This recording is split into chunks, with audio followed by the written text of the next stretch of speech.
Beraninya kalian mengeluarkan pistol. Kalau memang berani, coba aja tembak. Hah, aku nggak percaya kalian akan berani. Kau boleh mencoba melangkah ke ruangan operasi.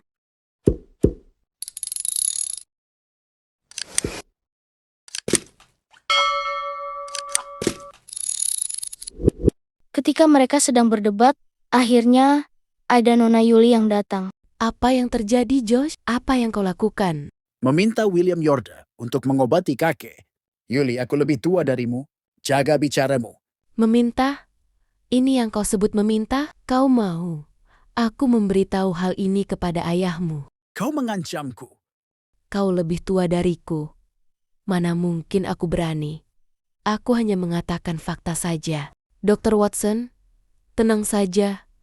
Selama aku di sini, gak akan ada yang berani mengacau. Simpan pistol kalian. Yuli, sebaiknya jangan halangi aku. Aku melakukan ini demi kakek. Demi kakek, kakak. Jangan kira semua orang bisa ditipu olehmu. Kau cerdas, bukan berarti orang lain bodoh. Ketika mereka asik-asik bertentangan, tiba-tiba pintu ruangan operasi pun terbuka, dan terlihatlah William yang lemas sedang dituntun oleh dua perawat. Mungkin karena terlalu lelah, dan hasil dari operasi itu sangatlah baik. Nona Sarah bisa bernafas kembali, ya meskipun belum sadar. Dengan seketika para rekan kerja Nona Sarah pun gembira, dan sebagian merasa heran dan takjub melihat William yang berhasil. Padahal sebelumnya sudah dikatakan nggak bisa diselamatkan oleh dokter proporsional. Dan Dr. Watson pun pergi untuk memanggil pengurus dokter selanjutnya untuk Nona Sarah. Ilmu kedokteran sehebat itu pasti sebentar lagi akan banyak dapat perhatian dari orang-orang. William, pas kali kau keluar, bantu kakekku. Aku bisa bayar berapapun kau mau. Aduh, nggak nyangka ada cucu yang berbakti di keluarga Orlando. Kau beneran peduli pada kakekmu? Apa maksudmu? Dari perkataanmu, aku hanya bisa merasakan keinginanmu untuk membuatku marah, gak ada kepedulian untuk kakekmu. Jangan sok jual mahal, sebut aja harganya. Kau mau bayaran berapa untuk mengobati kakekku? Bahkan kau nggak sebanding dengan Ray Orlando, setidaknya dia bisa lebih akting darimu. Udah tahu identitasku, kau masih berani bilang begitu. Kau arogan banget. Pak Haris, aku yang menyelamatkan nyawa Sarah, aku nggak mau terjadi apa-apa lagi padanya. Tenang saja, serahkan kepada kami. Setelah itu, William pun keluar dari rumah sakit. Pak William, tunggu sebentar. Pak William, kau hebat banget. Aku gak pernah menyangka ilmu kedokteranmu sehebat itu. Kau bersusah payah mengejarku hanya untuk menyanjungku? Aku harap kau bisa membantuku. Kau juga sudah lihat sendiri. Kalau aku membantumu, aku akan menjadi musuh beberapa orang. Bahkan di keluarga Orlando sendiri pun ada yang gak mau kakekmu sadar. Demi keselamatanku sendiri, aku nggak bisa membantumu. Aku nggak sanggup ikut campur dalam urusan keluarga besar seperti kalian. Kau cari orang lain saja.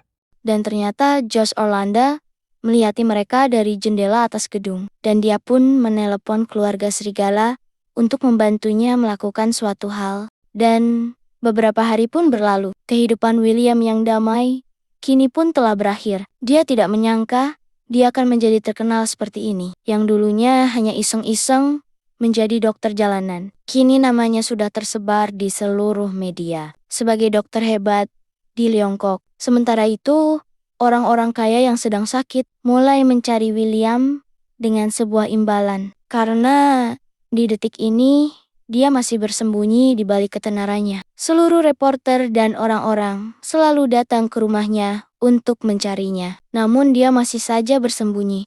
Astaga, baru beberapa hari latar belakangku sudah terselidiki. Jika terus begini, mungkin mereka juga akan tahu warna celana dalamku. William pun menerima pesan dari Nona Keti yang masih berada di dalam rumah. Dia sudah beberapa hari nggak keluar rumah sejak kejadian itu, dan dia khawatir jika masalah dia tinggal berdua dengan William sampai ketahuan oleh media. Namun William berpikir keadaan ini adalah suatu kesempatan untuk dia membuka suatu perusahaan, dan detailnya akan dijelaskan di lain waktu oleh mereka. William pun berpamitan untuk pergi menjenguk Nona Sarah di rumah sakit. Sin pun berpindah ke dalam villa keluarga Orlando, dan terlihatlah kakek Peter yang sedang sekarat berbaring dengan ditemani oleh Nona Yuli dan ayahnya. Setiap hari rapat, tapi masih nggak ada cara apapun, hah? Ahli macam apa itu? Payah! Ayah, kau juga tahu keluarga kita nggak kompak. Ada orang yang nggak mau kakek sadar. Iya, bukan hanya mereka. 3 keluarga besar lainnya juga punya rencana masing-masing. Keluarga Nial terutama menguasai militer. Seharusnya mereka nggak berpihak pada siapapun. Tapi 2 keluarga lainnya nggak begitu. Terutama keluarga Atmojo. Iya, beberapa hari yang lalu, aku bertemu Vivian. Keluarga Atmojo sudah mulai ikut campur. William nggak mau ikut campur. Katanya, karena kita nggak bisa menjamin keselamatannya. Biar aku pikirkan cara lagi untuk soal William. Sin pun berpindah ke villa keluarga Yorda, dan terlihatlah adik William yang sedang melihat berita tentang William di TV. Dia menangis dan menginginkan William segera pulang. Dan Sin berpindah lagi ke dalam ruangan operasi di rumah sakit. Dan terlihatlah William yang sedang memeriksa keadaan Nona Sarah. William, bagaimana keadaan Sarah? Pemulihannya cukup bagus, seharusnya besok dia sudah bisa sadar. Apakah bekas luka di wajah Sarah bisa hilang? Apakah kau bisa membantuku menghentikan para wartawan? Aku sudah hampir gila. William, ini kesempatanmu untuk jadi terkenal. Dengan ilmu kedokteranmu kau ditakdirkan untuk menjadi hebat. Gampang kalau hanya bicara. Kalian bisa mengurus para wartawan itu nggak? Satu-satunya cara adalah terus menghilang atau kau muncul di publik sekarang. Nanti jika sudah lama, mereka juga nggak tertarik lagi padamu. Tiba-tiba ada Nona Nial yang datang. Entah apa yang dibicarakan Nona Nial. Dan tiba-tiba William dan Nona Nial berada di mobil. Dan terlihatlah William yang melihati Nona Nial dengan sinis. Bisakah jangan menatapiku seperti itu? Aku ini sedang bersikap sopan. Cepat katakan idemu. Sebentar, idemu seharusnya berasal dari Pak Ronald. Sudahlah, kau terlalu bodoh untuk memikirkan idenya. Jaga bicaramu, cepat atau lambat kau akan merasakan akibatnya. Mau menembakku lagi? Mau menembak di bagian mana? Dada atau kepala? Kenapa kau begini? Bukankah aku sudah minta maaf soal itu? Jika aku menidurimu secara paksa, lalu aku minta maaf padamu, bisakah kau memaafkanku? Nona Nial pun merasa kesal. Aku malas berdebat denganmu. Kau bisa melawanku lain hari? Sekalian bawa tunanganmu yang juara tinju itu. Ya, kalau enggak, kau enggak akan bisa mengalahkanku. Nona Nial pun semakin kesal dengan William. Dan dia pun menggila dengan membawa mobil melaju kencang. Hei, nyawa hanya ada satu, jangan impulsif.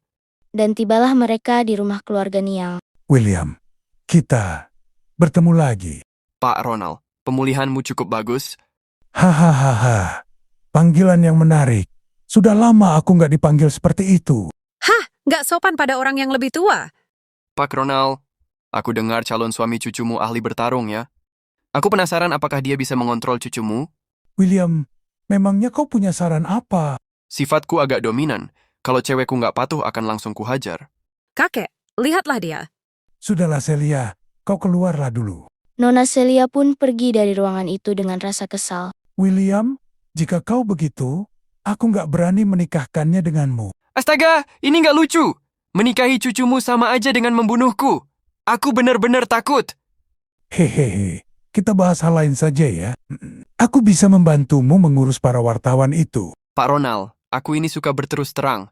Langsung sebutkan syaratnya saja. Aku tertarik pada bubuk obatmu itu. Bubuk obat yang kau gunakan saat Celia melukaimu. Aku mau menggunakan bubuk obat itu di militer. Tentu saja aku nggak akan minta secara cuma-cuma. Kau mungkin nggak tahu, ada beberapa orang yang terluka di militer. Banyak prajurit yang menderita karena nggak mendapatkan perawatan tepat waktu. Aku kurang paham tentang ini semua, tapi aku selalu mengagumi para prajurit. Tapi aku adalah seorang pembisnis. Obatnya bisa aku jual kepada siapapun. Aku hanya memikirkan keuntunganku. Wajar kalau pembisnis mengejar keuntungan. Aku akan tawarkan kau 2 cara kerjasama. 1, langsung jual semuanya kepada militer. 2, gunakan cara dividen. Sepertinya aku lebih suka cara ketiga. Aku yang akan menyediakan barangnya. Kita bisa bekerja sama jangka panjang. Karena kita berteman, aku bisa memberimu diskon. Bocah, kau mau memeras uangku untuk jangka panjang. Tapi aku harus tahu khasiat obatnya kan? Itu gampang, aku bisa membuatkanmu sedikit untuk kau coba. Oke, begitu saja. Aku nggak bisa menentukan akan menggunakan cara kerjasama yang mana. Bagaimanapun juga, hal ini melibatkan pihak yang lebih tinggi dariku. Aku hanya bisa berjanji untuk memperjuangkan keuntunganmu. Kalau begitu terima kasih. Tapi kau harus mencari cara untuk mengurus wartawan di luar. Nggak masalah. Karena sudah selesai membahas masalah bisnis, sekarang kita bahas masalah pribadi. William, kau nggak mau membantu Peter Orlando? Aku nggak nyangka kau juga mau menjadi pelobi untuknya. Tapi sayangnya aku nggak suka padanya. Jadi aku nggak mau bantu. Aku rasa dia juga sudah menerima hukumannya. Bisakah kau mempertimbangkannya kembali? Itu nggak ada urusannya denganku. Bukan aku yang menghukumnya. Kenapa aku harus membantunya? Lagi pula aku bukan dokter, nggak punya hak praktik kedokteran. Kakek, mereka sudah datang. William, ayo ikut aku. Ada orang yang ingin menemuimu. Mereka pun pergi ke ruangan lainnya. Dan ternyata yang ingin menemui William adalah Nona Yuli dan ayahnya. Halo William, namaku Yuswan Orlando. Aku adalah ayahnya Yuli. Aku datang kemari untuk memintamu membantu menyelamatkan ayahku. Bocah, mereka sangat tulus. Bantulah mereka. Kompak banget, Pak Ronald emang ingin membantu mereka. Aku nggak bisa bantu untuk hal ini. Yuli sudah memberitahuku tentang kekhawatiranmu. Tenang saja, aku akan bertanggung jawab atas keselamatanmu. Aku minta maaf atas kesalahan ayahku. Aku akan meminta maaf secara langsung dengan Nona Katie dan memberinya kompensasi. Aku bisa merasakan ketulusan kalian, tapi aku benar-benar nggak bisa bantu untuk hal ini. Dia merendah begitu tulus. Aku juga nggak bisa terlalu keras. Berikan laporan CT-nya dan semua hasil tes dari rumah sakit padaku. Nona Yuli pun mengambil apa yang diminta oleh William dan memberinya kepada William. Wanita ini licik banget. Dia sudah menyiapkan semuanya dan menungguku terjebak. 10 menit pun berlalu. William pun telah selesai memeriksa hasil korde dari kedokteran. Kalau nggak salah tebak, Pak Peter seharusnya pernah terluka saat muda. Iya, dia pernah terjatuh pada saat berumur 40 tahun. Dia baru pulih setelah beristirahat selama 1 tahun penuh. Dia emang bener hebat. Dia bisa langsung mengetahui penyakit lama ayah. Dia memang sudah pulih, namun masih ada bekuan darah di kepalanya. Aku rasa di hari itu dia tertembak dan jatuh, lalu kepalanya membentur lantai dan kebetulan memicu luka lamanya. Menurut berbagai laporan pemeriksaan, nggak ada bekuan darah yang ditemukan. Bahkan kalau ada, kenapa dokter lain nggak bisa menemukannya? Bekuan darah tersembunyi di belakang tengkorak di bagian depannya. Dengan teknologi CT saat ini belum bisa melihat bagian itu. Tentang bagaimana aku bisa melihatnya, aku nggak bisa memberitahukannya. Metode observasi yang kugunakan adalah teknologi beberapa dekade kemudian. Kalian nggak akan mengerti. Pak William, jika benar seperti yang kau katakan, ada berapa peluang jika kau yang mengobatinya? Seketika William pun mulai memperkirakan peluang untuk kesembuhan Pak Peter. Dan William menjawab 10% peluang untuk memulihkan Pak Peter. Seketika perkataan itu membuat Nona Yuli dan lainnya terkejut. Karena kemungkinan untuk Pak Peter pulih hanya 10%. Hanya 10%? Rendah banget. Jika William bilang hanya 10% peluang, gimana dengan orang lain? Bukankah akan lebih rendah? Sebenarnya 10% peluang pada dasarnya bisa diabaikan. Pak Peter cukup sial. Luka barunya memicu luka lamanya. Keyakinanku untuk menyelamatkannya hanya sedikit. Apakah benar-benar sesulit itu? Apakah ada sesuatu yang kau sembunyikan? Pak Ronald, aku juga manusia biasa. Aku nggak bisa menyembuhkan segala macam penyakit. Bahkan di dunia beberapa dekade kemudian tetap ada penyakit yang nggak bisa disembuhkan. Tiba-tiba ada yang menelpon William. Dan ternyata itu Nona Katie. Dan dia mengatakan bahwa lagi ada masalah di kompleks Tarana. Ada apa? Apa yang terjadi? Astaga, kenapa ditutup? Apa yang sedang terjadi? Hei, antarkan aku kembali. Maaf, aku sedang bad mood. Kau minta antara orang lain saja. Seketika William pun kesal. Aku saja yang antarkan. Aku sedang ada waktu. Yuli, kau yakin? Gak apa-apa ya. Hanya mengantarkan saja, nggak perlu sekaget itu kan? Pelit banget. Dengan buru-buru William pun menarik Yuli untuk segera pergi. Namun ayahnya dan kakek Ronald tetap saja masih bingung dan gak menyangka. Yuswan, aku nggak salah dengar, Yuli mau mengantar William. Aku pun mengira aku juga salah dengar. Yuli nggak pernah membiarkan cowok masuk ke dalam mobilnya. 4 keluarga besar tahu hal ini. Bahkan aku sebagai ayahnya nggak pernah masuk ke dalam mobilnya. Jika hal ini tersebar, ini akan menjadi heboh. Wah. William sungguh hebat ya. Bisa mengubah sejarah Yuli yang gak pernah membiarkan cowok lain masuk ke mobilnya. kira-kira apa yang terjadi selanjutnya ya? Baiklah, yang terpenting ikuti channel ini dengan cara subscribe, supaya nggak ketinggalan kisah-kisah seru selanjutnya. Dan yang sudah dukung, saya ucapkan terima kasih. Semoga sehat selalu. Baiklah, segini dulu untuk Dewa Obat part 23-nya. Semoga masih bisa menghibur teman-teman semua yang tangannya gatal, pingin komen dan like. Jangan ditahan-tahan ya. Hehe, see you next time.